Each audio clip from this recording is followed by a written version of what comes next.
తాకట్లో ఉన్న మీ బంగారాన్ని విడిపించి ఆ రోజు ఆన్లైన్ రేటుకి కొంటాం. Sharma gold company. అందరికీ నమస్కారం. నా పేరు మాధురి. మీరు చూస్తున్నది సుమన్ టీవీ నెట్వర్క్.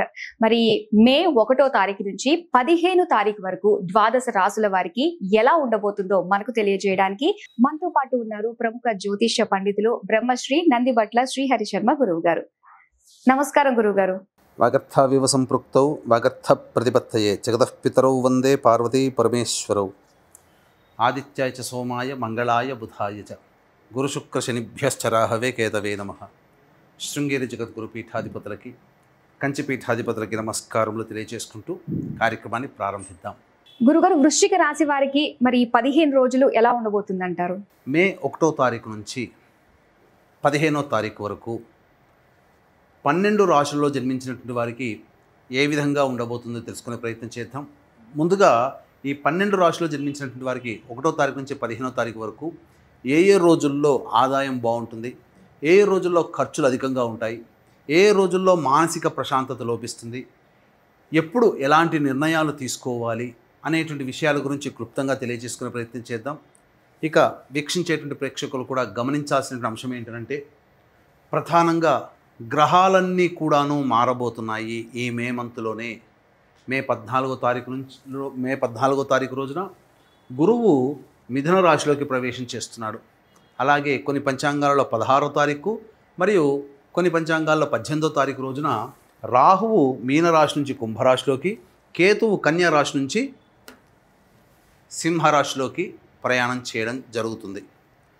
కాబట్టి ప్రధానమైనటువంటి గ్రహాలు గురువు, రాహువు, కేతువు ఈ నెలలోనే మార్పు చెందబోతున్నారు. కాబట్టి దీని ప్రభావము భవిష్యత్తులో అనగా వచ్చే మే 15వ తారీఖు తర్వాత జరిగేటువంటి సంఘటనలకి మే 1వ తారీఖు నుంచే నాంది కాబోతుంటాయి.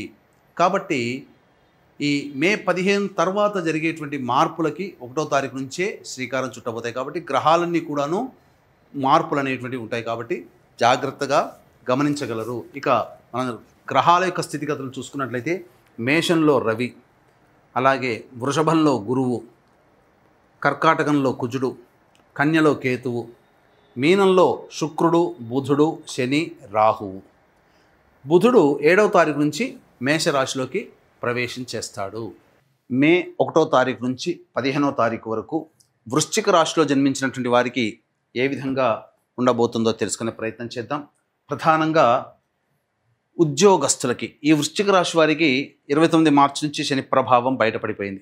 కాబట్టి అనుకూలమైనటువంటి సమయాలు, అనుకూలమైనటువంటి గ్రహస్థితి సంపూర్ణంగా ఉన్నటువంటి కారణం చేత అన్ని విషయాల్లో మీరు మంచి రాణింపును పొందుతారని చెప్పవచ్చు. ముఖ్యంగా నిరుద్యోగస్తులకి ఉద్యోగం లభించే అవకాశము ఈ 1వ తారీఖు నుంచి 15వ తారీఖు వరకు ఉంటుంది. కాబట్టి జాగ్రత్తగా ఆత్మవిశ్వాసంతో మీరు ప్రయత్నం చేసి ముందడుగు వేయండి. తప్పకుండా మీకు ఉద్యోగం లభిస్తుంది. ఇక ఆల్రెడీ ఉద్యోగం చేస్తున్న వాళ్ళైతే మంచి సంస్థల్లో ఉన్నత పదవిగా ఆలోచన చేసేటువంటి వ్యక్తులకి మంచి జరగబోతుంది.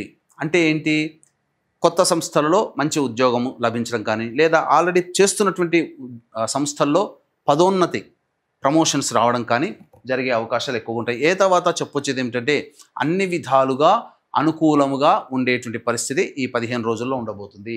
ఇక గురువు 7వ స్థానంలో ఉన్నటువంటి కారణం చేత లగ్నాన్ని వీక్షించడం, అనగా రాశిని వీక్షించడం, ఈ కారణం చేత ఈ వృశ్చిక రాశి వారికి అనుకున్నటువంటి పనులన్నీ కూడాను పూర్తి చేసుకోవడానికి మిత్రుల సహకారాలు, లేకపోతే పెద్దల యొక్క సహాయ సహకారాలు లభించడం అన్ని విధాలుగా ఆనందదాయకంగా ఉంటుందని చెప్పవచ్చు. ఇక విద్యార్థులకైతే వాళ్ళు ఏ విధంగా ప్రిపేర్ అవుతారో, ఏదనుకొని ఏ ర్యాంకుని కాన్సన్ట్రేషన్ చేసుకొని ప్రిపేర్ అవుతారో ఆ ర్యాంకుకి దగ్గరలోనే ఉంటారు. అంటే ప్రయత్నము కాస్త కొద్దిగా గట్టిగా చేస్తే అనుకున్నటువంటి సాధించగలుగుతారు. విద్యార్థులకి సువర్ణ అవకాశాలు లభిస్తాయని చెప్పవచ్చు. ఇక ప్రధానంగా కుజగ్రహ సంచార ప్రభావం వలన ముఖ్యంగా ఈ సంబంధించినటువంటి రాని బాకీలు వసూలయ్యే అవకాశాలు ఉంటాయి. మీకు రావాల్సినటువంటి డబ్బులు మీకు వచ్చే అవకాశాలు ఉంటాయి. అంతేకాకుండా ఆస్తి వివాదాలు ఏవైతే ఉన్నాయో ఆ వాటికి సంబంధించినటువంటి పరిష్కార దిశగా మీరు ముందడుగు వేస్తారు. ఏదైనా కాంప్రమైజ్ ధోరణి కావచ్చు, లేకపోతే ఆస్తి తగాదాల్లో ఏదైనా కానీ విజయం మీరు సొంతం చేసుకుంటారు అని చెప్పవచ్చు. ఇక శుక్రుడు, శని, బుధ, రాహుల యొక్క కలయిక పంచమ స్థానంలో చతుర్గ్రహ కూటమి ఉండడం ప్రధానంగా సంతానం కోసం ఎదురు చూసేటువంటి వ్యక్తులకి సత్సంతానం కలిగేటువంటి అవకాశాలు గోచరమవుతున్నాయి. అయితే ప్రధానంగా స్త్రీ సౌఖ్యము కలగబోతుంది ఈ వృశ్చిక రాశిలో జన్మించినటువంటి వారికి. అంటే ఏంటి స్త్రీ సౌఖ్యం అనగా, మీరు చేపట్టినటువంటి పనులు కావచ్చు, చేస్తున్నటువంటి పనులు కావచ్చు, మీ భార్యను, తల్లిగారు, చెల్లెలో, స్నేహితులు లేదా ఉద్యోగినిలో ఎవరో ఒకరు స్త్రీ రూపంలో మీ యొక్క సమస్యలకి పరిష్కారం లభించే విధంగా మీకు సహాయ సహకారాలు, తోడ్పాటు అనేటువంటిది అందిస్తారని చెప్పవచ్చు. అన్ని విధాలుగా చూసుకుంటే వ్యాపారస్తులకి కూడా అనుకూలంగా ఉండబోతుంది. ముఖ్యంగా ప్రభుత్వ రంగంతో లావాదేవీలు జరిపేటువంటి వ్యక్తులు లేదా ప్రభుత్వ రంగ సంస్థల మీద ఆధారపడి జీవన విధానం సాగించేటువంటి వ్యక్తులకి సంపూర్ణమైనటువంటి సువర్ణ అవకాశాలు మీకు బాగా లభిస్తాయి. ప్రధానంగా టెండర్లు ఎదురు చూసేటువంటి వ్యక్తులకి వాళ్ళు వేసినటువంటి వ్యాపారస్తులు వేసినటువంటి టెండర్లు శాంక్షన్ కావడం, తద్వారా కొత్త కాంట్రాక్టులు లభించడం అనేటువంటిది లభిస్తాయి. ధనాదాయం చాలా చక్కగా ఉంటుంది. ఈ విధంగా 1వ తారీఖు నుంచి 15వ తారీఖు వరకు ఈ యొక్క వృశ్చిక రాశిలో జన్మించినటువంటి వారికి ఉండబోతుంది. ఇక వీక్షించేటువంటి ప్రేక్షకులకి గమనిక, మహావైశాఖి అనగా వైశాఖ పౌర్ణమి 12వ తారీఖు రోజున సముద్ర స్నానము చేయమని, ముఖ్యంగా పితృదేవతల అనుగ్రహాన్ని పొందమని మనకు శాస్త్రం చెప్పబడుతుంది.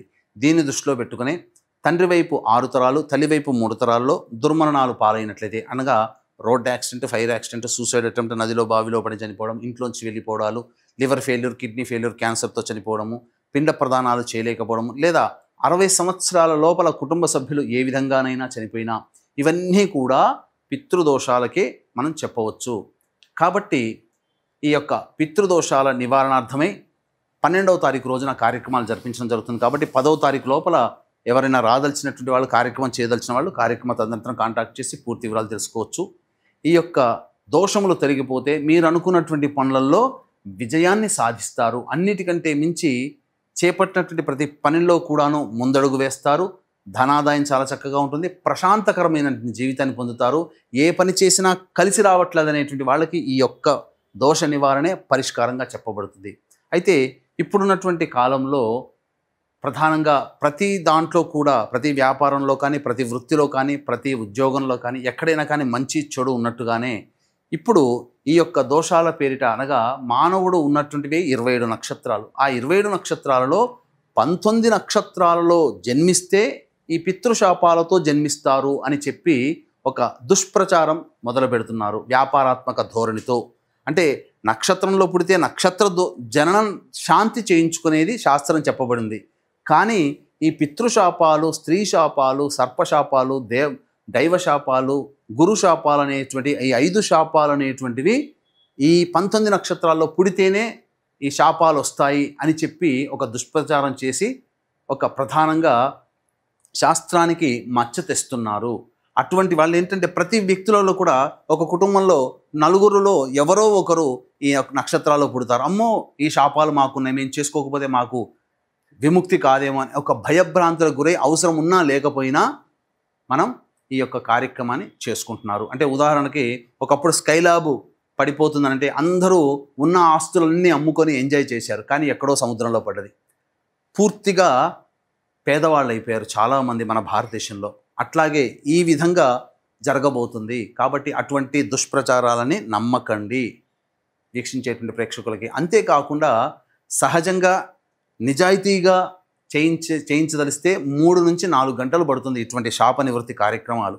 కానీ ధనార్జనే ధ్యేయంగా 45 నిమిషాలు లేదా ఒక్క బ్రాహ్మణుని పెట్టి 45 నిమిషాలు, గంటలో ఈ కార్యక్రమాన్ని పూర్తి చేస్తున్నారు.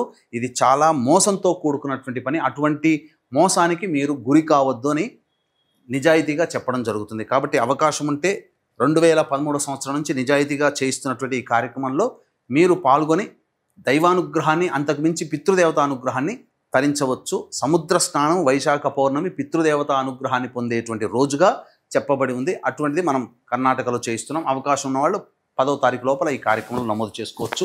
అలాగే మహిళలకి ఎలా ఉండబోతుంది అంటారు గురుగారు? ముఖ్యంగా ఇక గమనించుకున్నట్లయితే ఈ యొక్క వృశ్చిక రాశిలో జన్మించినటువంటి మహిళలకి కోల్పోయినటువంటి గౌరవం తిరిగి పొందుతారు. అన్ని విధాలుగా అనుకూలంగా ఉంటుంది. ఇక చెప్పొచ్చేది ఏమిటంటే ప్రధానంగా ఈ యొక్క రాశిలో జన్మించినటువంటి మహిళలకి బాధ్యతలు పెరుగుతాయి. బాధ్యతలతో పాటుగా గౌరవ మర్యాదలు, అంతే విధంగా ఆదాయం కూడా పెరుగుతుంది. అన్ని విధాలుగా సుఖ సంతోషాదులు ఉంటారు. వివాహం కావాల్సినటువంటి అమ్మాయిలకి వివాహం జరుగుతుంది. అలాగే సంతానం కోసం ఎదురు చూసేటువంటి మహిళలకి సంతాన యోగ్యత కలిగేటువంటి అవకాశము లభిస్తుంది. అన్ని విధాలుగా అనుకూలంగా వృశ్చిక రాశిలో జన్మించినటువంటి మహిళలు పొందుతారని చెప్పవచ్చు. ఇక 1వ తారీఖు నుంచి 15వ తారీఖు వరకు ఏ విధంగా ఉండబోతుంది గమనించుకున్నట్లయితే 1, 2, 3 తేదీలలో ఖర్చులు అధికంగా ఉంటాయి. అనవసరమైనటువంటి ఖర్చులు పెట్టాల్సినటువంటి పరిస్థితి వస్తుంది. కాబట్టి జాగ్రత్తలు పాటించండి. మనస్సు ప్రశాంతతగా ఉండదు. ఇక 4, 5 తేదీల్లో సంతాన మూలకంగా విభేదాలు, ఖర్చులు పెరుగుతాయి, సమస్యలు కూడా పెరుగుతాయి. అలాగే ఈ సంబంధించినటువంటి ఆస్తి తగాదాలు కొంత ఇబ్బందికరంగా మారుతాయని చెప్పవచ్చు. 6, 7, 8, 9, 10 తారీఖుల్లో ఉన్నటువంటి వాళ్ళకి ఈ యొక్క 6, 7, 8, 9, 10 తారీఖుల్లో వృశ్చిక రాశిలో జన్మించినటువంటి వారికి అన్ని విధాలుగా అనుకూలంగా ఉంటుంది. రాని బాకీలు వసూలు అవుతాయి. ధనాదాయం చాలా చక్కగా ఉంటుంది. అనుకున్నటువంటి పనులన్నీ కూడా సజావుగా పూర్తి చేసుకుంటారు. మీ కీర్తి ప్రతిష్టలు పెరుగుతాయని చెప్పవచ్చు. ఇక 11, 12 తేదీలో కనుక చూసుకున్నట్లయితే వృధా ఖర్చులు, అనవసరమైనటువంటి ప్రయాణాలు చేయాల్సినటువంటి రావడం, నిద్ర పట్టకపోవడం, సరిగ్గా సమయానికి భోజనం చేయలేకపోవడం అనేటువంటి విషయాలు ఈ 11, 12 తారీఖులో గోచరమవుతాయి. జాగ్రత్త పఠించండి. డబ్బులు నష్టపోయే అవకాశాలు ఉంటాయి. ఇక 13, 14, 15 తేదీలో కనుక చూసుకున్నట్లయితే ప్రధానంగా ఈ సంబంధించినటువంటి పాత మిత్రుల కలయిక, విందుల వినోదాల్లో ఆనందంగా ఉండడము, ప్రతిదీ కూడాను సంతోషంగా జీవించడం అనేటువంటిది జరుగుతుంది. అంతేకాకుండా పెండింగ్లో ఉన్నటువంటి పనులు పూర్తి చేసుకుంటారు. బాధ్యతల్ని పూర్తి చేసుకుంటారని చెప్పవచ్చు. ఏ తర్వాత చెప్పొచ్చు ఏమిటంటే 1, 2, 3 మరియు 11, 12 తేదీల్లో ఖర్చులు అధికంగా ఉంటాయి. కాబట్టి జాగ్రత్తలు పాటించండి. ఇది మీ వృశ్చిక రాశిలో జన్మించినటువంటి వారికి చెప్పవచ్చు. మరి వీళ్ళకి ఎలాంటి పరిష్కార మార్గాలు సూచించబోతున్నారు? ఇక వృశ్చిక రాశిలో జన్మించినటువంటి వారికి సమస్యలు ఉన్నప్పుడు ఈ సమస్యల పరిష్కారం కోసం ప్రతిరోజు కూడాను కాలభైరవాష్టక పారాయణం రోజుకి 3 సార్లు చేసుకుంటే చాలా మటుకు ఆనందదాయకంగా ఉంటుంది. అన్ని విధాలుగా అనుకూలంగా ఉండేటువంటి సమయం ఈ యొక్క వృశ్చిక రాశి వారికి 15వ తారీఖు వరకు అని చెప్పవచ్చు. గురుగారు, మే 1 నుంచి 15 వరకు ద్వాదశ రాశుల వారికి ఎలా ఉండబోతుందో, ఎలాంటి పరిష్కార మార్గాలు వాళ్ళు పాటిస్తే అంతా మంచి జరుగుతుంది అన్న విషయాలు మాకు తెలియజేసినందుకు ధన్యవాదాలు. సర్వం శ్రీ ఉమామహేశ్వర పరబ్రహ్మార్పణమస్తు.